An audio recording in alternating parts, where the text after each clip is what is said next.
और खबर दोपहर में अब बात उस खबर की जिसको लेकर पीएम मोदी के साथ साथ पूरा देश चिंतित है। उत्तराखंड में कल आधी रात बादल फटने से हर ओर तबाही बरसी है। सितंबर में आए सैलाब के उत्तराखंड बुरी तरह से हिला हुआ है। ये तो शुक्र है कि उत्तराखंड की धामी सरकार इतनी तत्पर है कि जान का कोई बड़ा नुकसान नहीं हुआ। उत्तराखंड में सितंबर में आए इस तबाही के सैलाब पर हम आपको दिखाते हैं ये खास रिपोर्ट।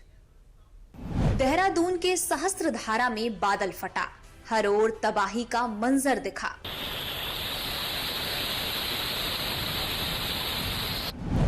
सैकड़ों होटल, दुकानों को नुकसान, आया उफान, बह गए मकान।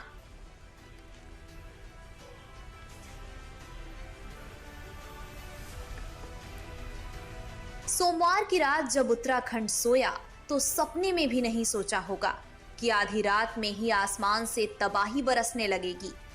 देहरादून का मशहूर टूरिस्ट स्पॉट सहस्त्रधारा हमेशा पर्यटकों से भरा पड़ा रहता है, लेकिन मंगलवार की सुबह वहां हर ओर तबाही फैली थी।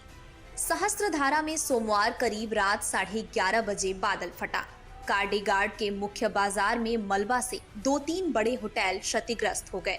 मुख्य बाजार में करीब 10 दुकानें भी मलबे से तबाह हो गईं।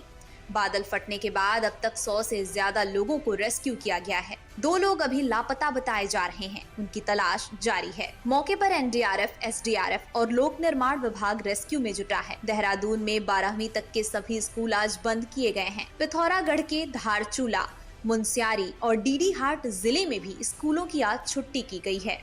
कुदरत के इस विनाश लीला में उत्तराखंड की धामी सरकार की तैयारी भी बखूबी दिखी। प्रशासन बादल फटने के कुछ ही देर बाद घटना स्थल पर पहुंचे और रेस्क्यू का काम तुरंत शुरू हुआ। इसकी वजह से जान का नुकसान रोका जा सका। घरों को बहुत नुकसान हुआ है, सरकारी संपत्तियों को नुकसान हुआ है और पूरा जनजीवन अभी अस्त व्यस्त है। उसको सामान्य करने के लिए सभी प्रयास किए जा रहे हैं। बहुत सारे संपर्क मार्ग कट गए हैं। अभी नदियों का जो जल स्तर है वो भी काफ़ी बढ़ा हुआ है। पुल भी खतरे की जद में, आप देख रहे होंगे। ये हमारा सोंग और बांदल 2 नदियां यहाँ पर मिलती हैं, तो इस पुल को भी खतरा हो गया है। इसका जल स्तर कम होगा। हम लोग सभी विभाग हमारे युद्ध स्तर पर काम कर रहे हैं, सभी कोऑर्डिनेशन कर रहे हैं। आज आदरणीय प्रधानमंत्री जी ने भी प्रातःकाल सारी जानकारी ली है। उन्होंने चिंता व्यक्त करी और हर प्रकार से हमको आश्वासन दिया है। अपने गृह मंत्री जी ने कि हर समय राज्य में जो आपदा आई है, आज देहरादून में जो बड़ी जल भराव और बादल फटने से नुकसान हुआ है, उसके बारे में आकलन किया है। मैं उनका भी धन्यवाद भी करता हूँ। और हमारा प्रयास है कि हम हर प्रकार से जो आपदा पीड़ित हैं, आपदा प्रभावित हैं, उन सभी को हम लोग हर प्रकार से जो है सहायता करके जनजीवन को फिर से पुनः लाने के लिए सभी विभाग हमारे युद्ध स्तर पर काम कर रहे हैं।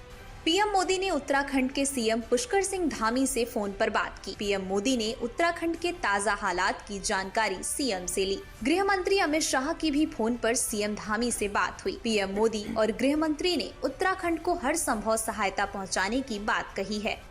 ये तस्वीरें गवाही है कि सहस्त्रधारा में बादल फटने के बाद तबाही का मंजर क्या रहा होगा। ये माल देवता इलाके की तस्वीर है, जहां करीब 100 मीटर लंबी सड़क बह गई।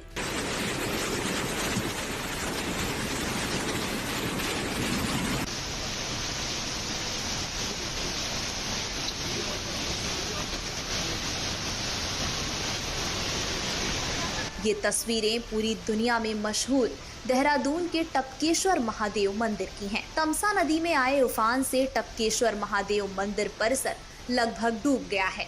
तस्वीरों को देखकर ऐसा लग रहा है मानो तमसा नदी टपकेश्वर मंदिर परिसर से ही होकर गुजर रही है। बड़ी बड़ी मूर्तियां पानी में डूब गई हैं और पानी का बहाव इतना डराने वाला है कि अभी और तबाही की आशंका जताई जा रही है। सुबह 5 बजे तमसा नदी में उफान आया। नदी के उफान से सुबह 7 बजे तक मंदिर परिसर जलमग्न हो गया। टपकेश्वर महादेव मंदिर का गर्भगृह अभी सुरक्षित है। परिसर में तेज बहाव वाला पानी दाखिल होने से कमर तक पानी लगा।